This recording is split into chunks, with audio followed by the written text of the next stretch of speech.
Visa आपको confirm मिलेगा, क्योंकि अगर आपका केस जनवर और केस स्ट्रॉन्ग है तो वीज़ा आपको मिलेगा ही मिलेगा, ये मेरी गारंटी है। ठीक है, और फिर आपको वीज़ा मिल जाएगा, उसके बाद आपने क्या करना है, पैकिंग करनी है और तैयारी करनी है।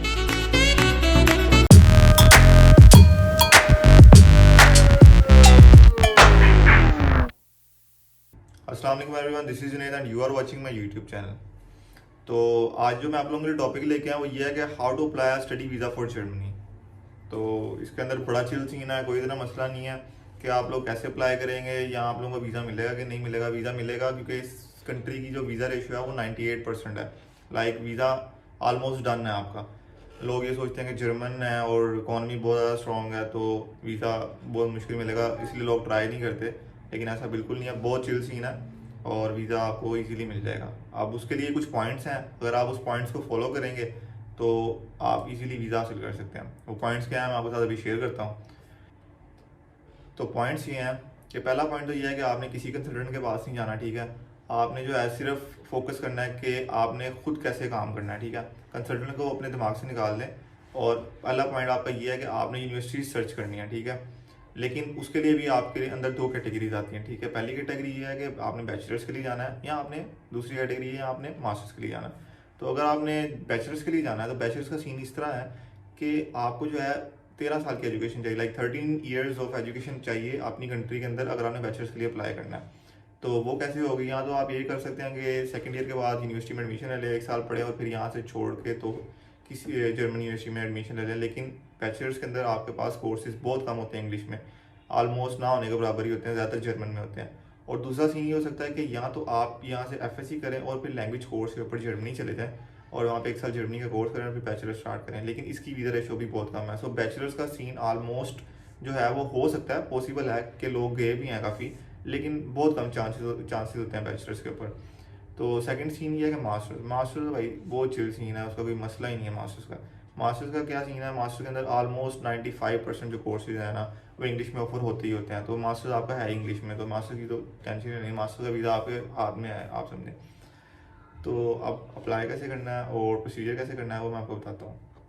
तो पहला काम आपने ये करना है कि आपने जो है यूनिवर्सिटीज़ को सर्च करना है। ठीक है, यूनिवर्सिटी सर्च कहाँ पे होंगी, एक वेबसाइट है DART.de के नाम से, उसका लिंक मैं डिस्क्रिप्शन में भी दे दूंगा और वो नीचे चल भी रही होगी। तो वो उस वेबसाइट पे आपने जाना है। ठीक है, उस वेबसाइट पे आपने जाके जो है वो यूनिवर्सिटी सर्च करनी है। ठीक है, उस वेबसाइट के अंदर आप एंटर हो या आपने इंटरनेशनल प्रोग्राम्स में जाना है, फिर वहाँ पे जाके आपको कुछ फिल्टर्स मिलेंगे। फॉर एग्जांपल मैं कंप्यूटर साइंस का स्टूडेंट हूँ, तो मैंने जाना है कंप्यूटर साइंस के कोर्स के मास्टर्स के लिए। तो मैं सबसे पहले क्लिक करूँगा मास्टर्स के ऊपर, तो मेरी राइट साइड पर सारी मास्टर्स की यूनिवर्सिटीज आ जाएंगी। फिर मैं क्लिक करूँगा कंप्यूटर साइंस के ऊपर, तो मेरे राइट साइड पे मास्टर कंप्यूटर साइंस की सारी यूनिवर्सिटी आ जाएगी। इस तरह मैं फिल्टर्स करता जाऊँगा और फिर वो एंड पे मुझे रिजल्ट देगा जो मेरी पसंद की यूनिवर्सिटीज़ होंगी, लाइक जिसके अंदर क्वालिटीज़ होंगी मेरी पसंद की यूनिवर्सिटी, वो मुझे दे देगी। मैं उस यूनिवर्सिटी की लिंक को खोलूँगा, उस टैब में जाऊँगा, वहाँ पे देखूँगा रिक्वायरमेंट्स क्या हैं, एलिजिबिलिटी क्राइटेरिया क्या है, फ़ी क्या है। और मैं आपको ये बता दूँगा जर्मन यूनिवर्सिटीज़ ऑलमोस्ट फ्री हैं। ठीक है, कोई पब्लिक यूनिवर्सिटी सब फ्री हैं, आपको कोई फ़ी देने की ज़रूरत नहीं पड़ती। तो उसके अंदर कुछ सेमेस्टर की एक मेरे ख्याल में 150 टू 200 यूरोज होती हैं, वो भी इसलिए कि आप ताकि वहाँ पे मेंजा जो वहाँ का फूड कोर्ट होता है वहाँ पे आपको डिस्काउंट मिले फूड के ऊपर, और आपको सिटी के अंदर ट्रैवल फ्री होता है, जिस सिटी की आपकी यूनिवर्सिटी होती है वहाँ के अंदर आपको बसेस वगैरह ये मतलब कि चीज़ें जो हैं वो ऑलमोस्ट डिस्काउंट पे, और बसेस वगैरह तो ट्रैवल ऑलमोस्ट आपको फ्री होता है। तो ये फ़ी वो इसलिए लेते हैं। अच्छा, ये बात होगी। अब हमने यूनिवर्सिटी सर्च कर ली, फॉर एग्जांपल यूनिवर्सिटी के अंदर लिखा हुआ था कि जी आपको तो चाहिए आइट्स, ठीक है, और आपका CGPA होना चाहिए इतना। कुछ यूनिवर्सिटी कहती हैं CGPA, लेकिन कुछ यूनिवर्सिटी नहीं भी कहती CGPA। मतलब कुछ यूनिवर्सिटी की रिक्वायरमेंट है कि आपका मिनिमम इतना CGPA होना चाहिए, लेकिन कुछ यूनिवर्सिटी का कोई क्राइटेरिया नहीं है। आप 2.3 भी है आपका तो आप अप्लाई कर सकते हैं, एडमिशन मिलेगा। तो ऐसा ना सोचें कि लो CGPA वालों को एडमिशन नहीं मिलता, लो CGPA वालों की भी ज़िंदगी होती है यार, तो मिल जाएगा आपको एडमिशन लो CGPA वालों को भी। अच्छा, उसके बाद आपने ये काम करना है कि फॉर एग्जांपल आपने यूनिवर्सिटीज़ देख ली हैं सारी, ठीक है, आपको यूनिवर्सिटी पसंद आ गई है, उसके ऊपर लिखा था कि आइल्स करना है, आइल्स चाहिए या फिर इंग्लिश प्रोफिशिएंसी लेटर चाहिए, ठीक है। अब ये वाला लेटर कौन सा होता है, आइल्स के बारे में आपने सुना होगा, लेकिन ये जो प्रोफिशिएंसी लेटर है इसके बारे में ये सीन है कि आपने अपनी यूनिवर्सिटी से एक लेटर बनवाना होता है जिसके अंदर लिखा होता है कि आपने अपनी बैचलर्स की जो सारी डिग्री है वो इंग्लिश में की थी, ठीक है। और अगर ये वाला लेटर आप बनवा लेते हो, ये आइल्स की का चल जाता है काफ़ी यूनिवर्सिटीज़ के अंदर, लेकिन अगर आप आइल्स करें तो वो आपके केस को ज़्यादा स्ट्रॉन्ग कर देती है अगर आपका CGPA कम है, और अगर आपका वर्क एक्सपीरियंस है तो ये भी आपके केस को स्ट्रॉन्ग करता है।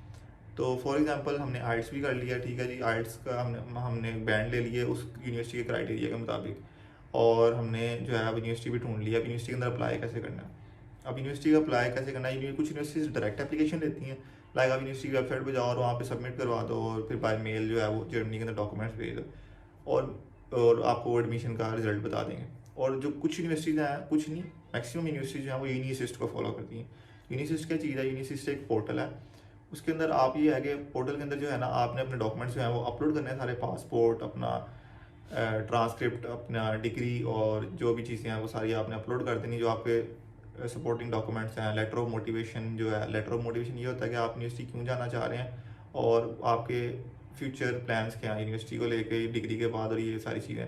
अगर ये आपका लेटर ऑफ मोटिवेशन है, इसके ऊपर भी आपकी 60% एडमिशन वो कर रहा होता है, डिपेंड कर रहा होता है कि आपने लेटर ऑफ मोटिवेशन कैसा लिखा है। और अगर आपने लेटर ऑफ मोटिवेशन जो है अच्छा लिखा है तो आपके ब्राइट चांसेस आएंगे आपको उस यूनिवर्सिटी में एडमिशन मिल जाए। तो यूनिसिस्ट का ये सीन है कि यूनिसिस्ट के ऊपर हमने डॉक्यूमेंट्स तो चलो अपलोड कर दिए, ठीक है। अब वो यूनिसिस्ट ये काम करता है कि हमारे डॉक्यूमेंट्स को अवेलुएट करता है कि हम किस यूनिवर्सिटी में अप्लाई कर रहे हैं, कि वो यूनिवर्सिटी हमारे मुताबिक या उस यूनिवर्सिटी के मुताबिक हम उतर रहे हैं पूरा कि नहीं उतर रहे, तो वो ये एवेलुएट करता है और फिर उसको यूनिवर्सिटी को जो है ना वो आपकी एप्लीकेशन फॉरवर्ड करता है, और उसकी फ़ीस होती है। फर्स्ट यूनिवर्सिटी में अप्लाई करेंगे तो आपको 75 यूरोज़ लगेंगे, उसके बाद आप जितनी मर्जी यूनिवर्सिटी में अप्लाई करें 35 यूरोज़ लगेंगे। तो लाइक मैंने फॉर एग्जांपल फर्स्ट यूनिवर्सिटी जो मेरी थी वो यूनिवर्सिटी ऑफ बायरो थी, तो मैंने वहाँ पे अप्लाई किया तो मेरे 75 यूरो लगे, लेकिन उसके बाद मैंने यूनिवर्सिटी ऑफ बैम्बर्ग में भी किया, यूनिवर्सिटी ऑफ रोस्टॉक में कर लिया फॉर एग्जांपल, तो मेरे 35 दोनों में लगे। तो इस तरह का सीन है। अच्छा, अब हमने डॉक्यूमेंट, फिर उसके बाद आपने ये करना है कि यूनिसिस्ट से जब आपने एप्लीकेशन डाउनलोड करनी है, जो आपने जो डॉक्यूमेंट सबमिट करवाए होंगे, सारी चीज़ें करवाई होंगी, यूनिसिस्ट आपको एक फॉर्म बना के दे देगा, वो आपने डाउनलोड करना है और सारे जो डॉक्यूमेंट्स हैं वो आपने बाय मेल पोस्ट कर देना है। यूनिसिस्ट का जो ऑफिस है वो बर्लिन के अंदर है, तो आपने वहाँ पे पोस्ट कर देना है, फिर आपने रिजल्ट का वेट करना है। चलें फॉर एग्जांपल हमारा एडमिशन भी आ गया और इंशाल्लाह आ भी जाएगा आप लोगों का, तो अगर आपका एडमिशन आ गया उसके बाद आपने पहला जो काम करना है वो आपने अपॉइंटमेंट बुक करनी है। अपॉइंटमेंट कैसे बुक करनी है, मैंने लास्ट वीडियो में बताया कि अपॉइंटमेंट बुक करने का क्या तरीका है, और अपॉइंटमेंट अब बहुत आसान हो गई है बुक करना। तो आपने अपॉइंटमेंट बुक करनी है, फॉर एग्जांपल आपको 2 से 3 वीक्स का टाइम मिल गया कि आपने 3 वीक बाद एम्बेसी इंटरव्यू देने जाना, तो उसके बाद आपने जो काम करना ना फ़ौरन से वो ये काम करना है कि आपने एक अकाउंट खुलवाना है जर्मनी के अंदर। फिनतीबा बैंक है, वहाँ पे आपने अकाउंट खुलवाना है, ठीक है। फिनतीबा भी और भी बहुत ज़्यादा हैं जो सपोर्ट करते हैं, मुझे ज़्यादा फिनतीबा का पता है। तो फिनतीबा के अंदर आपने अकाउंट खुलवाया, उसके बाद आपने अकाउंट खुलवाने के जो फ़ौरन बाद है ना आपने 10,000 यूरोज़ जो है ना वो उसके अंदर डिपॉजिट कर देने हैं। वो क्यों करने हैं, आपको क्यों करना होगा, क्योंकि जर्मनी की जो गवर्नमेंट है वो ये नहीं चाहती कि आप उन पर डिपेंडेंट हो जाते साथ, क्योंकि आपने अपना खर्चा भी निकालना होगा, सारी चीज़ें निकालनी होंगी, तो उन 10,000 यूरोज़ के अंदर से 850 यूरो आपको पर मंथ मिलते रहा करेंगे। तो ये सीन है कि जर्मनी नहीं चाहता कि आप उन लोगों पे जाते साथ ही डिपेंडेंट हो जाए। वैसे आपको 20 आवर्स पर वीक अलाउ होगा काम करना, लेकिन कुछ लोग नहीं करेंगे या कुछ लोगों का कोई और सीन होगा, तो अगर वो नहीं करते तो वो अपने आप को कैसे पूरा करेंगे। इसके लिए जर्मनी की हुकूमत ने ये सीन निकाला था कि आप लोग अगर आए तो अपना साल का खर्चा अपने साथ लेके आए।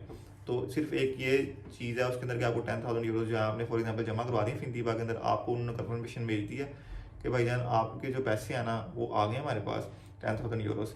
तो अब आपके पास ये कन्फर्मेशन लेटर है, ठीक है। आपने कन्फर्मेशन लेटर लेना है, आपने अपना एडमिशन लेटर लेना है, बाकी सारे डॉक्यूमेंट्स जो हैं HEC वगैरह से आपने टेस्ट ज़रूर करवाने हैं, ठीक है। जो आपकी ट्रांसक्रिप्ट है और डिग्री है वो HEC से टेस्ट होगी, जो आपके मैट्रिक और इंटर के जो डॉक्यूमेंट्स हैं वो IBC से टेस्ट होंगे। ये टेस्ट करवा के आइल्स लेके अपना, या जो लेटर आपने यूनिवर्सिटी से बनाया वो लेके और एडमिशन लेटर लेके, और ये जो आपके पास कन्फर्मेशन आई है फिनतीबा बैंक अकाउंट की तरफ से कि आपके पास 10,000 यूरोज़ पड़े हैं, ये लेके आपने जो है एम्बेसी इंटरव्यू देने चले जाना है। फिर एम्बेसी का इंटरव्यू जो होगा वो कैसा होगा वो मैं आपको नेक्स्ट वीडियो में बताऊंगा कि एम्बेसी के इंटरव्यू के अंदर क्या क्वेश्चन होते हैं, उसको क्लियर करने का क्या तरीका है, ठीक है। उसके ऊपर एक नेक्स्ट वीडियो बनेगी। और मैं आपको एक और वीडियो भी बना के दूंगा जिसके ऊपर मैं यूनिसिस्ट के बारे में बताऊंगा कि यूनिसिस्ट क्या सीन है, कैसे यूज़ करना है उसको, और आपने यूनिसिस्ट के लिए अप्लाई कैसे करना है। तो फॉर एग्जाम्पल आप जर्मन एम्बेसी जाते हैं, आप अपने सारे डॉक्यूमेंट्स लेके चले जाते हैं, वहाँ पे आपका इंटरव्यू होता है, आपसे सवाल करते हैं, आप उनको जवाब देते हैं। उसके बाद सवालों और जवाबों के बाद आपको एक चलान फॉर्म दे देंगे जिसके ऊपर 9000 कुछ रुपीज़ होंगे जो आपने सबमिट करवाने होंगे बैंक के अंदर, ये वीज़ा फ़ी होगी उनकी, ठीक है। पासपोर्ट वो आप अपने पास रख लेंगे, आपने साथ ही बैंक होगा वहाँ पे फ़ीस जमा करवानी है ये वाली, और घर की तरफ रवाना दवा हो जाना है। फिर आपने 2 से 3 वीक्स तक इंतज़ार करना है और अपने डिसीजन के लिए, और इंशाल्लाह आपका वीज़ा आपके हाथ में ही होगा इंशाल्लाह। लाइक वीज़ा आपको कंफर्म मिलेगा, क्योंकि अगर आपका केस जनवर और केस स्ट्रॉन्ग है तो वीज़ा आपको मिलेगा ही मिलेगा, ये मेरी गारंटी है, ठीक है। और फिर आपको वीज़ा मिल जाएगा, उसके बाद आपने क्या करना है, पैकिंग करनी है और तैयारी करनी है। तो ये सीन है, और इतना आसान था सिर्फ, मतलब कि मैंने ऑलमोस्ट 10 से 11 मिनट की शायद वीडियो बनाई होगी। तो इतना आसान है, मतलब कि आप जो जर्मनी का बहुत ज़्यादा वो हाई पीरियड की भी अगर वीज़ा नहीं लगता, कंसल्टेंट हायर करो, ये करो वो करो, इस तरह कोई चक्कर नहीं है, बहुत आसान स्टेप्स हैं। अगर आप इन स्टेप्स को फॉलो करेंगे तो आपका वीज़ा आपको अपने ही बलबूते पर आसानी से मिल जाएगा, आपको पैसे ज़ाया करने की ज़रूरत नहीं है। तो ये थी मेरी वीडियो आज की। अगर आपको वीडियो अच्छी लगी है तो लाइक भी करें, सब्सक्राइब भी करें मुझे, और मैं नेक्स्ट वीडियो से बनाऊंगा इसी के ऊपर ही कि कैसे आपको बाकी कंट्रीज़, अगर जर्मनी के अलावा भी बाकी कंट्रीज़ की इन्फॉर्मेशन चाहिए तो उसके लिए भी मैं आपके लिए वीडियोस बनाऊंगा। अगर आपको वीडियो अच्छी लगी है तो लाइक ज़रूर कीजिएगा, कमेंट में भी बताइएगा अगर कोई सजेशन हो मेरे लिए। और आज के लिए मेरे पास इतना ही था, तो थैंक यू सो मच, अपना बहुत ज़्यादा ख्याल रखिएगा, अल्लाह हाफिज़।